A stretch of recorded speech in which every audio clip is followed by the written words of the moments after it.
Hey everyone, welcome to My Two Cents with Tawanda Harris. This is a podcast dedicated to educators, for educators, and by educators. Yes, it's all about encouraging, it's all about sharing strategies, it's all about going on an educational journey with each other.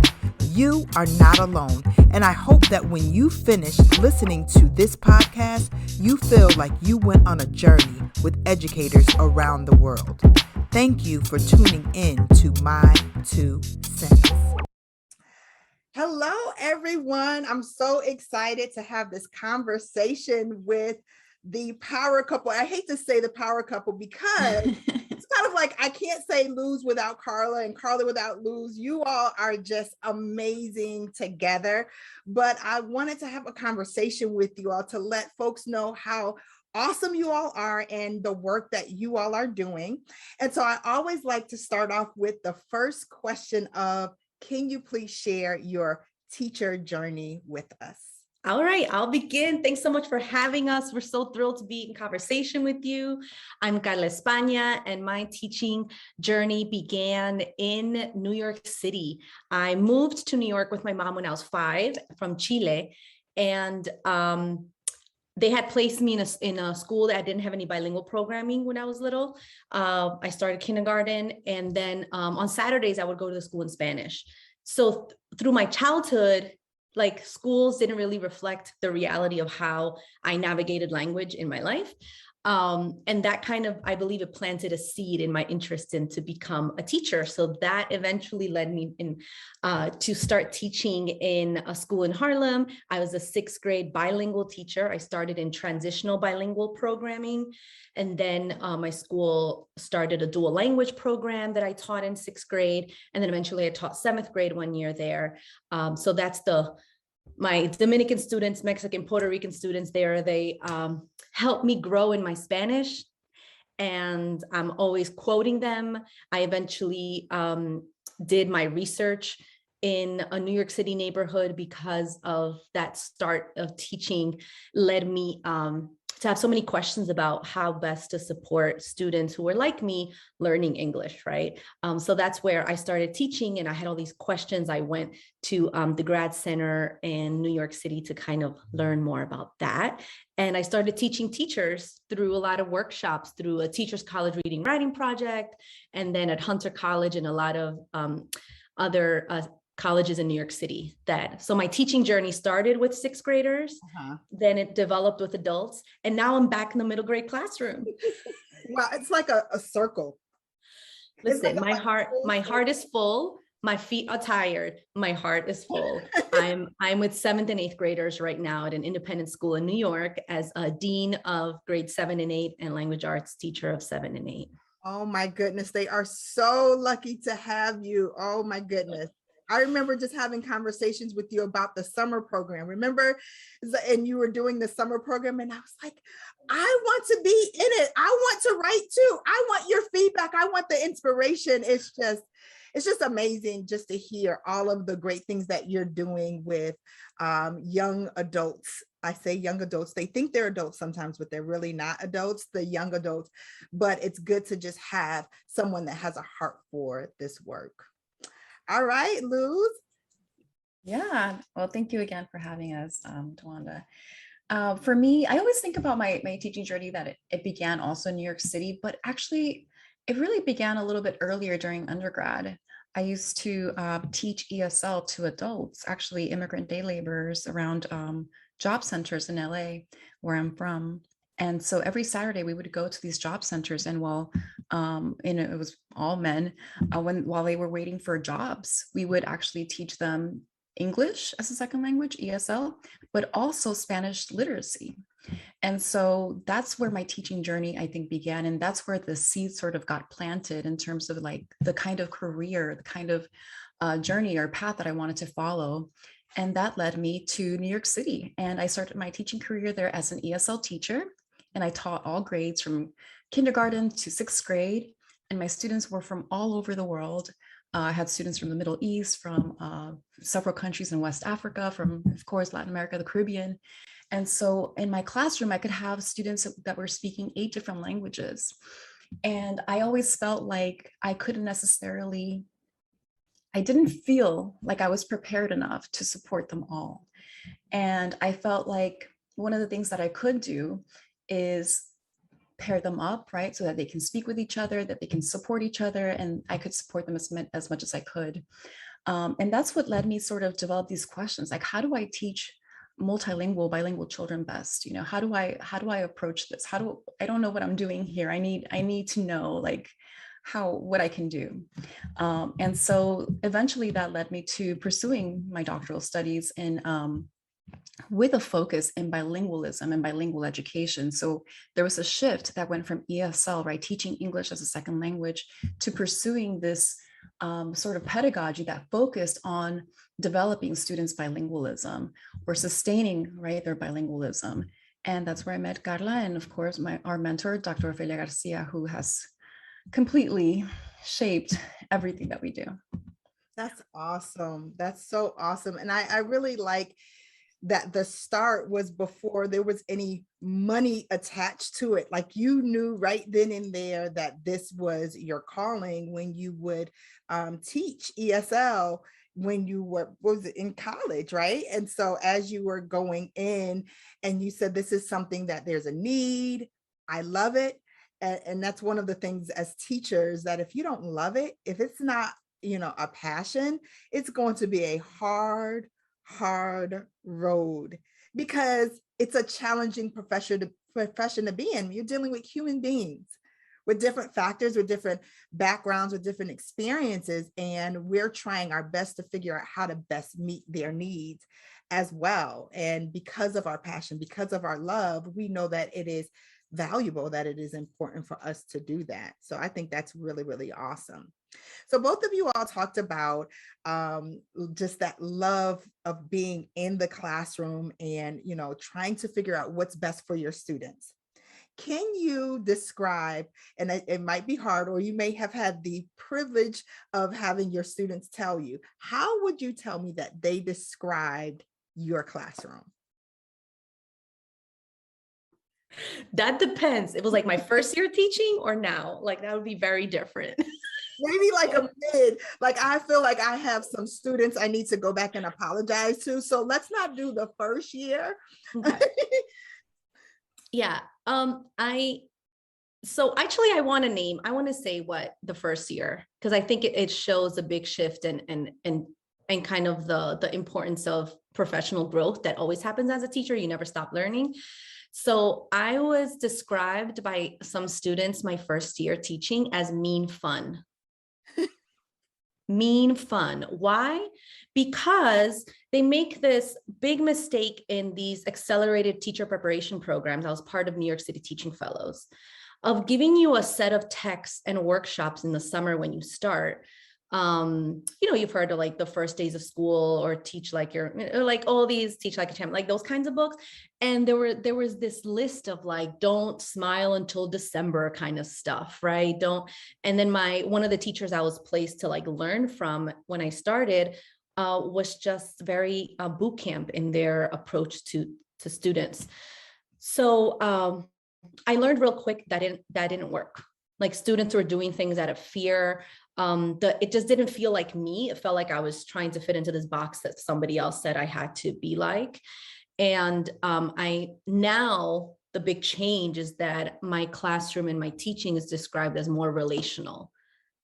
Like I'm approachable, it's relational, there's joy.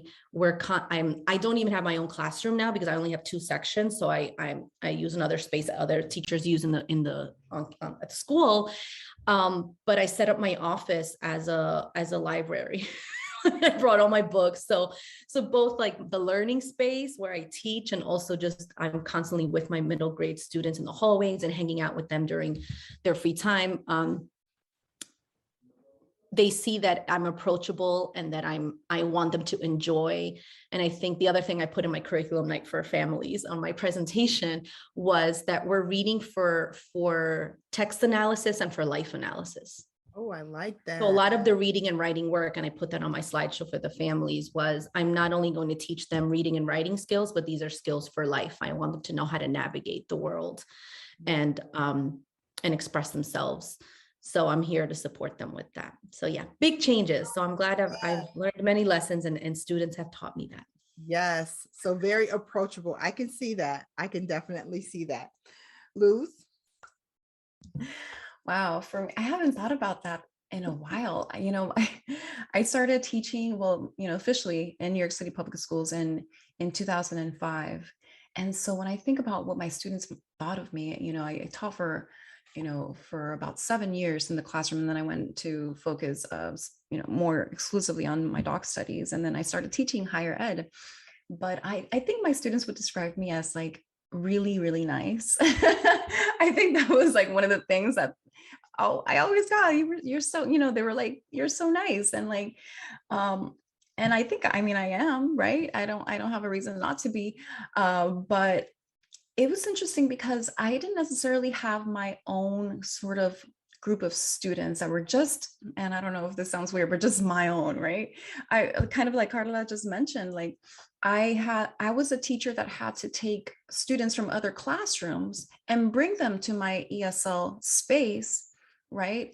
And so I'd have students from a variety of different classrooms. So it was kind of like, for them, it was a different sort of environment. It wasn't the regular teacher environment. It was a space where they can all be together, and we would like just do projects together. It was very much project and thematic based, the approach that I got, because I was very fortunate in that I had, well, two things.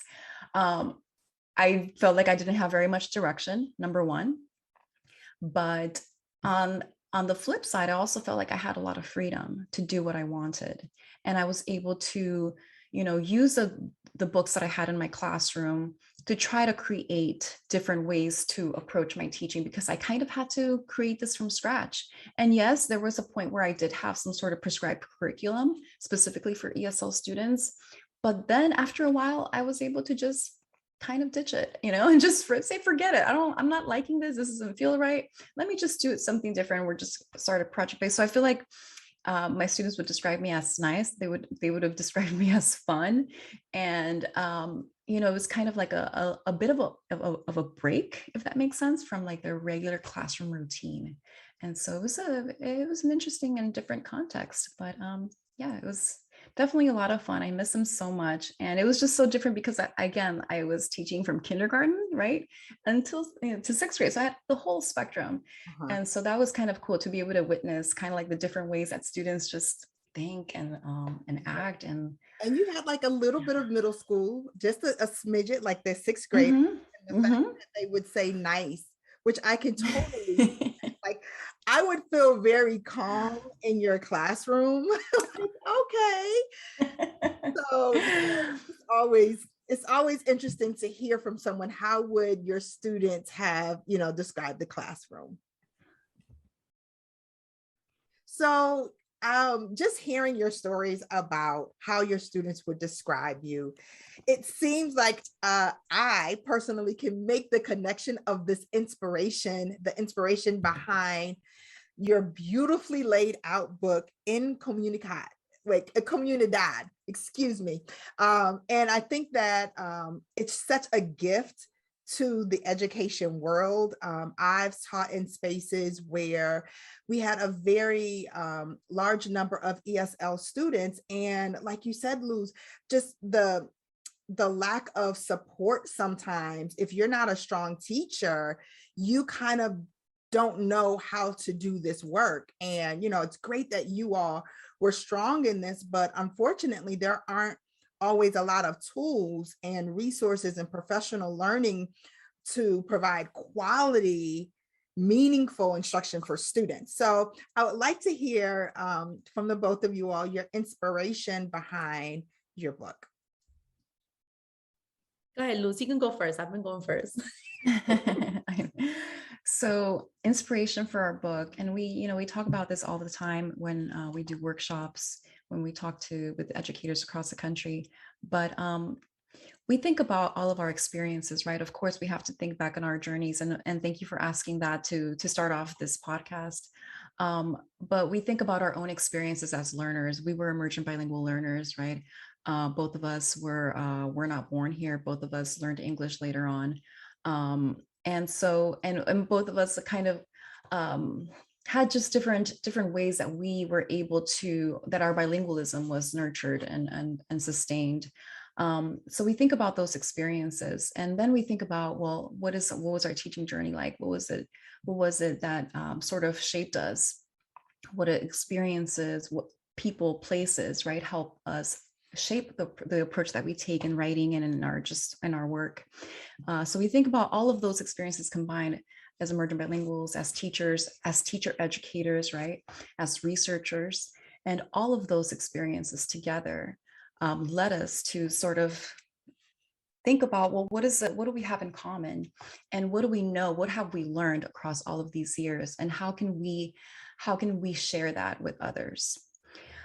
So that's how it started. And Carla, do you want to add a little bit? Yeah, and I'll just give two examples from the list that you just shared. And we talk about that. We open, like, page 1 in our book starts with these anecdotes from people in our lives that just kind of like informed our entire approach to teaching and writing and research. And one example is from my own research where I studied 6th graders who were given the space in their writing class to use all their language features when they wrote their personal narratives about their lives.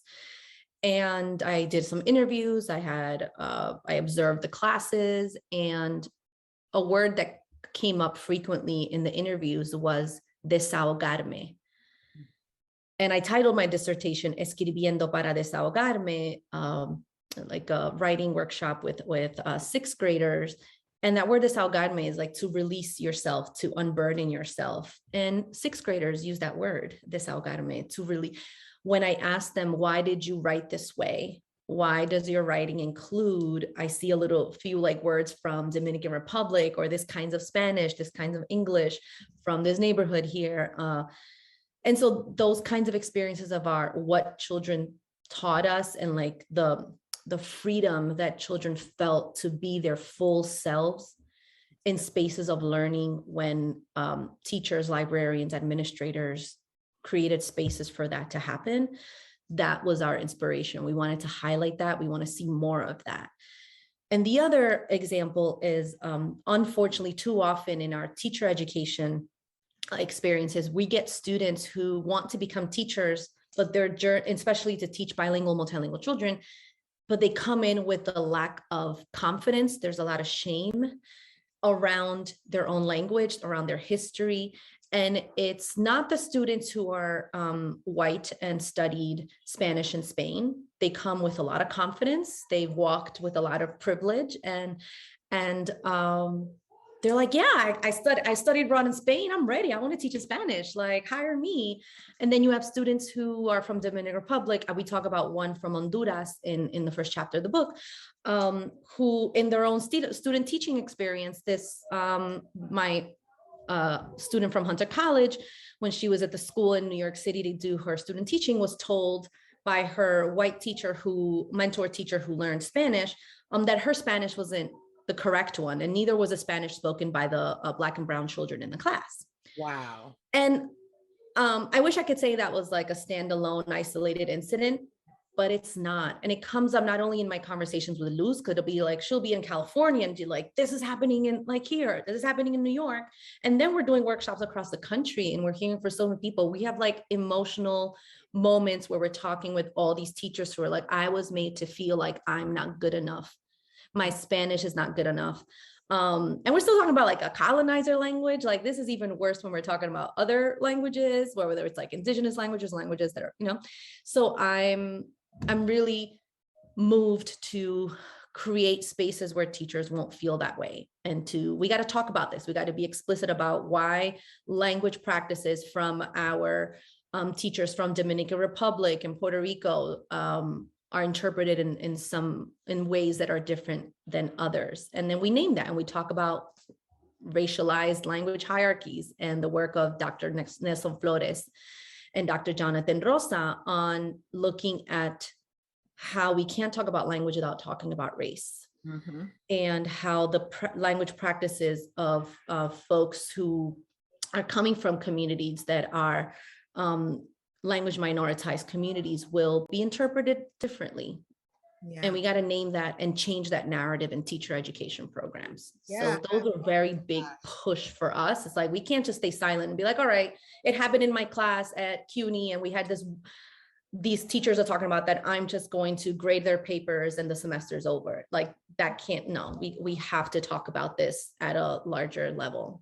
Yeah, you bring up so many great points. And as the both of you both were sharing the inspiration, it makes me think about how the need for this understanding to be across all teachers in all education programs, and not just, oh, I am an ESL teacher, or I'm in a school where there's a high population of ESL teachers, but that this is something that we all need to fully understand, and help our students that are ESL students to bring their whole selves into spaces. So I mean, just in looking through your book and reading your book, I just saw so many connections of when I was a general education teacher that I could have very much used to help my students, that even though they did not receive ESL services, they still spoke other languages, and just knowing how to provide spaces in which we valued, that we loved, and we celebrated everyone's background. I didn't have a class in my teacher education program to do that. And there's such a need. So I thank you so much for just lifting that. So in your book, you do use the term bilingual Latinx. And if you can share a bit about your decision to use the term Latinx. So I can share. We decided we wanted to make sure that we use a term that is neutral, right? That is gender neutral. Our language, Spanish, is very much a gendered language. And most of the time, or actually all of the time, by default, it's very much a male sort of dominated space. So the default would be Latino, right? So acknowledging just males. And so Latinx is a way that we can acknowledge that sort of inclusive language. And it's also to honor the work, the activism of actually people on the ground in Latin America. So a lot of people think that this is a term that was developed or pushed by academia in the US, but actually it's been used for a long time in communities, activist communities in Latin America. And so we wanted to make sure that we included in our book this non-binary, gender neutral language that acknowledged, just the diversity of Latinx people. Carla, did you want to add something? Yeah, and just like how I shared with my school this past week, our school's titling our Heritage Month celebration Latine Heritage Month. And we were having this conversation across lower, middle, upper school about the use of the E at the end or the X, because we had both of them. And it was really important for us to say that by describing this Heritage Month celebration by using the word Latine, it opened up the doors to talk about important figures, which included our author visit, Ibiza Boy, who visited us last week, to say we are acknowledging places where people are not speaking Spanish. And so we're not going to use the term Hispanic because we don't want to be tied to a term that connects with Spain, but we wanted to use a term that would be more inclusive and to welcome our guest author as well. So listen, if we could have these conversations with my 5, 6, 7, 8th graders in our middle school, we can have these conversations as adults, and I'm very much appreciative of the queer community that has not only started this term on the ground that Luz also described, but also the whole question around how does this term include or not include our Black community within Latinx or Latinx circles, right? And so how people choose to self-identify, and some will say, I don't want to use the term Latinx or Latine. I want to say I'm a Black Mexican, I'm Black Puerto Rican. And how, and this is a conversation I had with my 7th and 8th graders last week. It was like, and how we should be open to listening and getting to know how people self-identify and why these terms matter. So if we can have these conversations with my middle grade students, I'm sure we can have these as adults and to continue as well.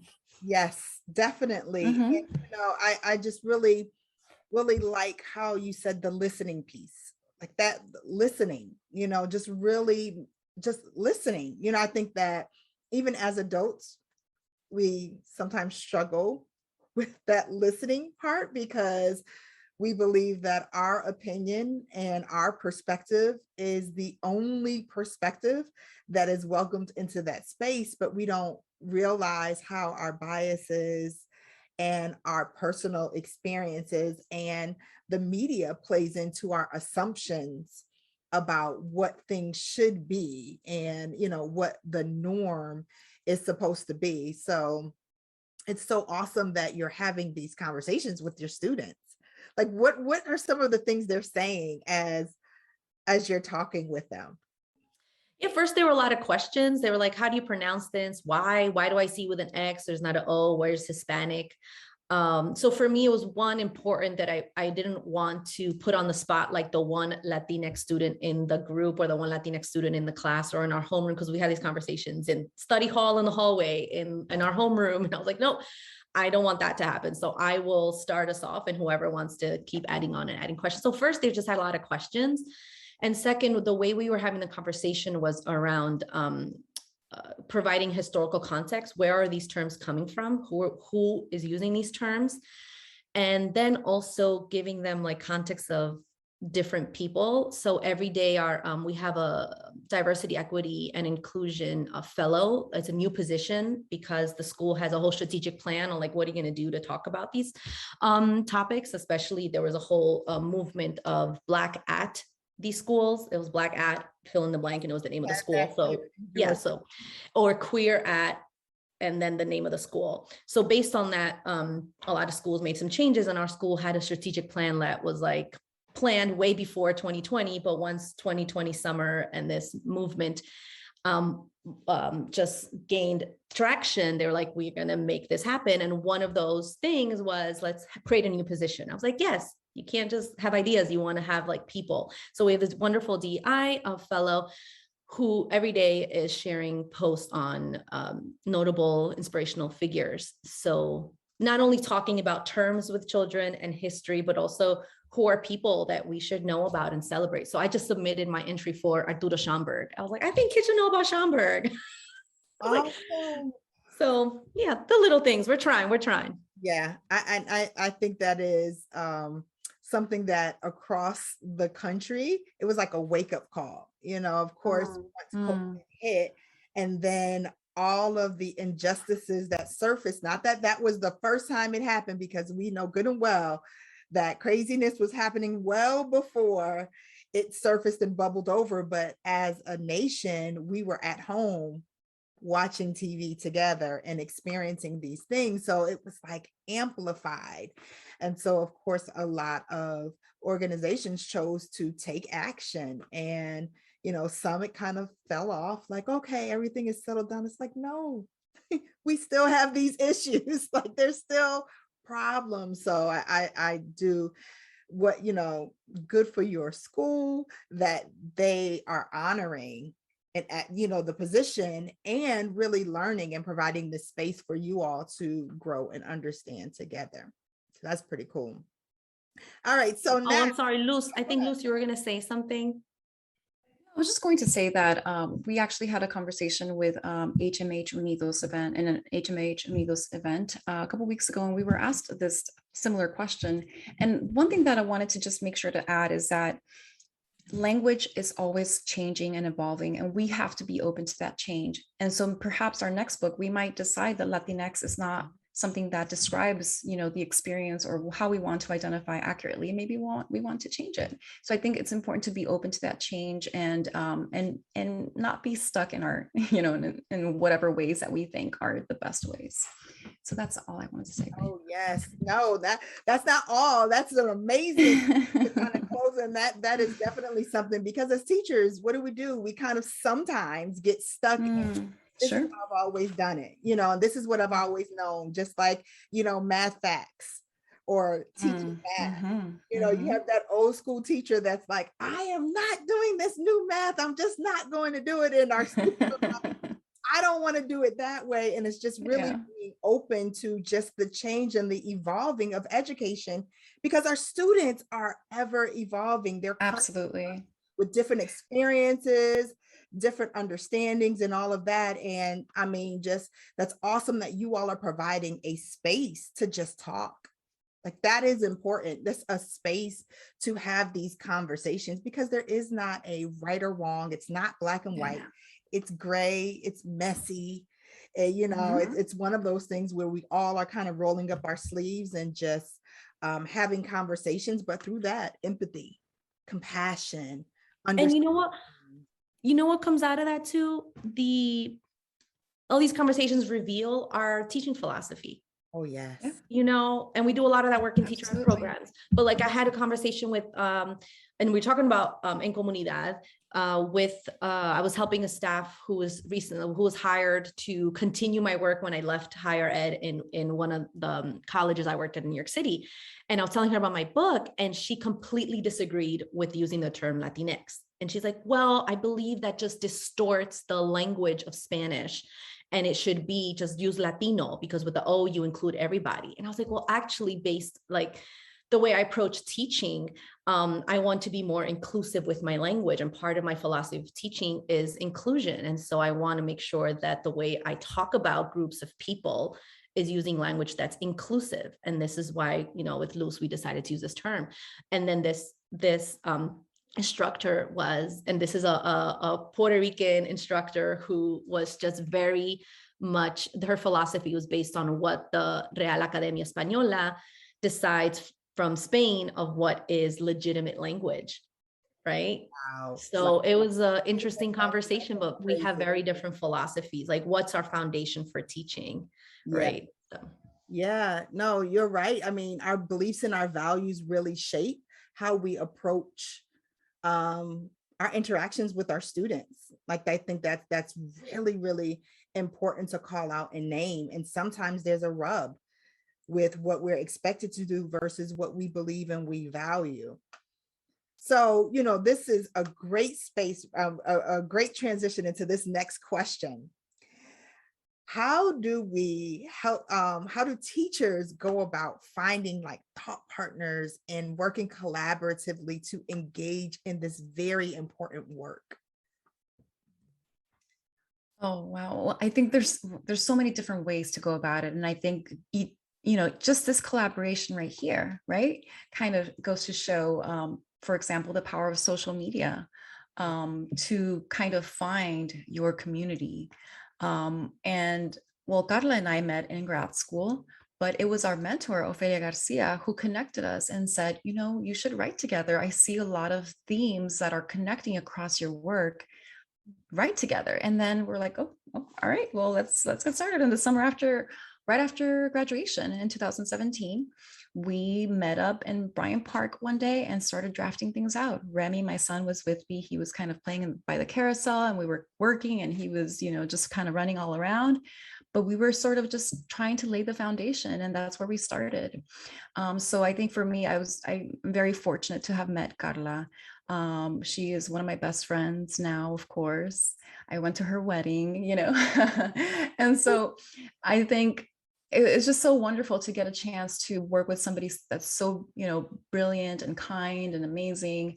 And I think that connection has led to other connections together as well as separately. And then we can bring them together as well to share.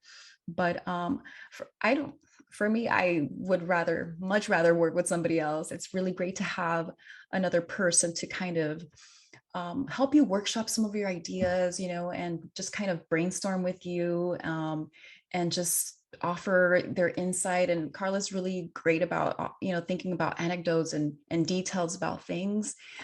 She remembers like very specific stories that fit the very moment that we need it. And I'm like, how do you do that? I can't do that. I'm more of a like macro level sort of thinker, I think. I don't know what it is, but I think Carla's really helping me with like zooming in the detail on the details. But honestly, through social media and through organizations like NCTE, Ed Collab has been a really great resource for us. Twitter, I met Naval Cassiano through Twitter, and now we're like really close, and we've been collaborating a lot, and it's because of just these connections, right? The Literacy Consultants Coalition, for example. I mean, Carla, we have a whole chapter in our book that's dedicated to thinking about how do we find our people, how do we find our thought partners, because we cannot do this alone. We have to do this in community and Comunidad. Yes, I love you, Luz. Thanks for sharing that. It's life-changing, right? When you find your people, it's life-changing when you no longer feel alone. I've been in so many conversations, and it'll be breakout rooms or conversations in person about people feeling like they're like the one voice in their school advocating for a particular curriculum or book or groups of students. And so finding your people in these spaces that Luz mentioned is critical. And I want to add another way that's helped me also, and that it's been a joy to share with Luz, and we're in this together. It's been following authors on social media and connecting with authors, and looking at their educators' guides, their family guides, and who is writing these guides. Because not only do I get to know the authors better, but I also get to know who are the people that are thinking about the applications of these books in our classrooms. And that's been really a joy for us to connect with authors. We've been connecting with publishers and writing teacher guides for books together. Luz, the latest you did on your own was, ¿cómo se llama el título del libro? Se me fue. Yeah, so it's by Gloria Mesqua and illustrated by Duncan Donatiu. And it's Child of the Songflower. I'm gonna get it wrong. I was gonna say Flower Song. I'll find it. I'm like Flower Song. Yeah. I'll look it up. But that's been so helpful for us. And I think even in the new school I joined the staff this year, I've been sending all that information to my colleagues and be like, oh, look at this author's, upcoming workshops, look at them. And it's been nice, because I remember being in the summer book club with Christina Suntornvat for the middle level section steering committee that I'm on. And we had a beautiful summer book club. We had choice of 2 books to read, all 13, her informational text on the rescue of the Thai boys soccer team in the cave rescue, or A Wish in the Dark, which is beautiful fantasy middle grade. And I suddenly I'm in the Zoom, and we're about to start this conversation, and I see one of my new colleagues pop in there. Like, I just told them about this. And now we're talking about this book. I emailed another colleague. I had planned a whole unit around it. And so now we've become these conversation partners on these books and new books we want to bring into the curriculum. But like I told the English department chair, my approach has been like, if I can connect teachers with these authors and see them as like real people, they're people who are talking about these issues in their books and in their lives, and their wonderful craft, then I'm glad I made those connections. So I wanted to share that last tip. As you're talking, I'm like, that is so true, that as far as like the educators' guides or the resources that authors are providing for educators, I don't know what it is, but they really don't know about it. A lot of teachers don't know that these resources are out there. And I'm like, oh my gosh, these are gold. So I'm the geeky person that when I do share it with someone and they don't know, they haven't, didn't know before, I was like, oh, you haven't heard about this? Look at this. Let me show you. Let me send you the links. And I'm like overload, like I just go to 1,000. But I mean, just so much valuable stuff that, educators and experts are doing, especially through these educator guides. Like, it's one thing to use children's literature in your classroom, but oh my goodness, how much more powerful it is when you have an expert on doing this work, having these conversations, being inclusive, and inviting children's whole selves to, or welcoming their whole selves to this space, writing an educator guide. So Luz, oh my goodness, I need to see this educator guide. So that's going to be my next purchase. So when we're done, I need to know the name, and I'll put it in the link for folks to also get as well. So I know we could be here forever, but now we're going towards my favorite part, in which I ask my rapid fire questions. Don't be scared. These are fun. So all right, do you have an order, like who goes first? Do you want it to be Luz and then me so we don't stumble? Or you just want us to shout it out? I want to hear from both of you. Okay. So however you want to go in, jump in. It's kind of like double dutch. Like, okay. But very smooth. Okay. All right. So first question. Who was your favorite teacher? Oh, high school AP English and ninth grade English. Always had a quote on the board, Miss Bonheim. Sixth grade, Miss Booz Bailey, choir. I love music. For me, it was Miss Leslie. She was my fourth grade teacher. And I think she was just such a sweet woman. And she was so kind. And I just loved her. She smelled so good. She was just so kind and approachable, and always made me feel like seen and loved and cared for. And Miss Leslie's always Luz, you are making me laugh, because the word you said that your students described you as is kind. So of course, this is going to be your favorite teacher. That's your favorite teacher. So that's where I know that's not where you got it from, but that's how you connect it so well. That's so awesome. Okay, next question. What's your favorite hobby? What's your favorite hobby that you could do all day if asked? All day. Oh my gosh. Besides eating? Oh, did you say what'd you say that? Besides eating? Like, I love eating. I love playing, I love playing tennis. I've been playing tennis, and it's just such a great way to just like clear my mind. Like I feel like I'm really present in the moment and when I'm playing tennis, but I can't play it all day. I'll get tired. I know, something like that. So a portion of the day, more than 20 minutes. Let's say that's the criteria. More than 20 minutes. Okay. Tennis. I would say tennis. I could sing all day. If I could sing. I could just sing all day. Sing and dance. I want to sing and dance. Just let me sing and dance all day. I'd be happy. I can sing. Carla has an amazing voice, by the way. Carla has an amazing, like among her many talents is her vocal ability. She sang a song. She sang on her wedding day, like to her husband. Oh, you remember? It was amazing. Of course, I remember that. Yes.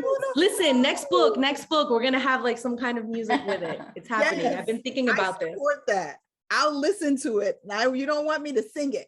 I will be the observer to listen to it. That's awesome. Okay, last question. What's your favorite dish that has been passed from generations in your family? Passed down from generations in your family.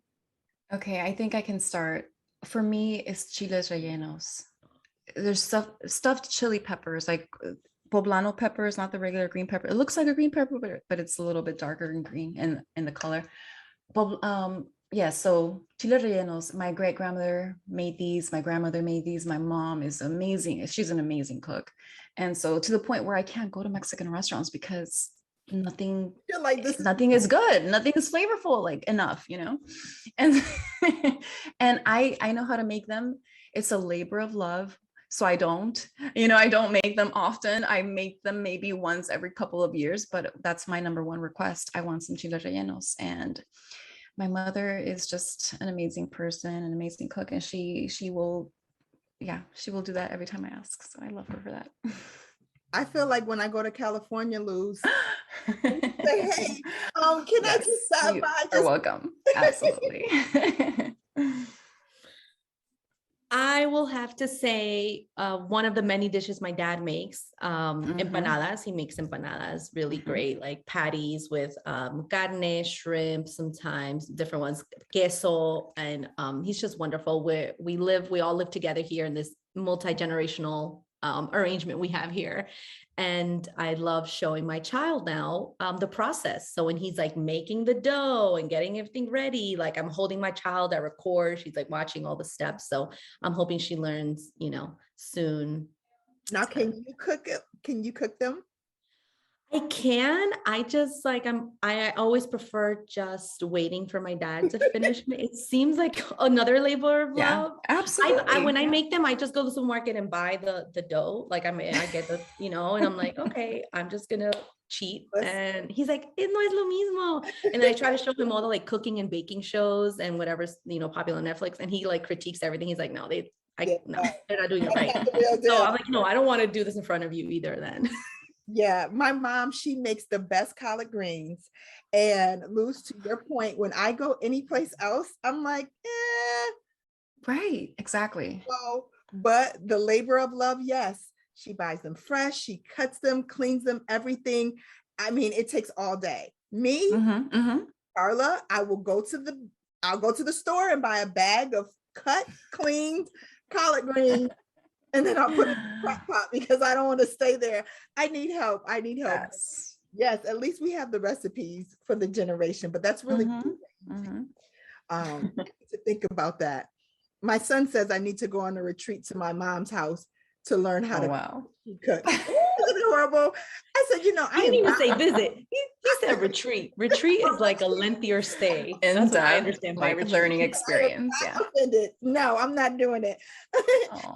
Okay, well, this has just been such a great conversation with the both of you. As we close, are there any tips that you would give to any educators that just any lasting thoughts or any strategies or anything next steps for them to kind of start with this work? Go ahead, Luz. I'll let you go. Oh man, I feel like the last few weeks have been thinking about all of the legislation that has been launched across the nation, in states across the nation, to limit what we can do, what we can teach, what books kids can read. And it's just been so disheartening. And for me, when I think about like when I talk about this with my student, with my pre-service teachers, we have to stay vigilant. We can't just let this happen. We have to be able to take a stance, right? We have to be able to connect with the community, and we can't let people silence us. And that's what I would say. That's good. I would thank you for that. I needed that reminder, Luz, please. I would say the words that come to mind, caminante, no hay camino, se hace camino al andar. Like you make the road by walking, you make your own path. Sometimes our path, and that's Antonio Machado from poem, sometimes the path is not laid out for us, especially when you come from language minoritized communities or when you're teaching in spaces where your identities aren't validated and celebrated. So we just have to make our own path. And I think like the questions you asked us today, I'm just really appreciative of them because they helped us in that journey of making our own path with people together, with our writing, with our teaching approach. And I'm constantly going back to those words like, yep, this path is not laid out for me and I got to make it. And it's exhausting. Sometimes you're depleted not only of energy, but you're like emotional, mentally, spiritually. And so you cannot do this on your own. And as we seek structural changes, as we seek changes within our own selves and a lot of unlearning, we need to have a support system to do all of that. So I hope everyone finds their people that'll help them with that. Yeah, that's good. That's really, really helpful. So where can folks find, your work or anything, any upcoming events, your social medias, anything you want folks to know? Can you share? Well, you can definitely check out our website. It's encomunidadcollective.com. And of course, you can also find us on Twitter. I'm at @DRA_Luz Yadira, LUZYADIRA. And Carla?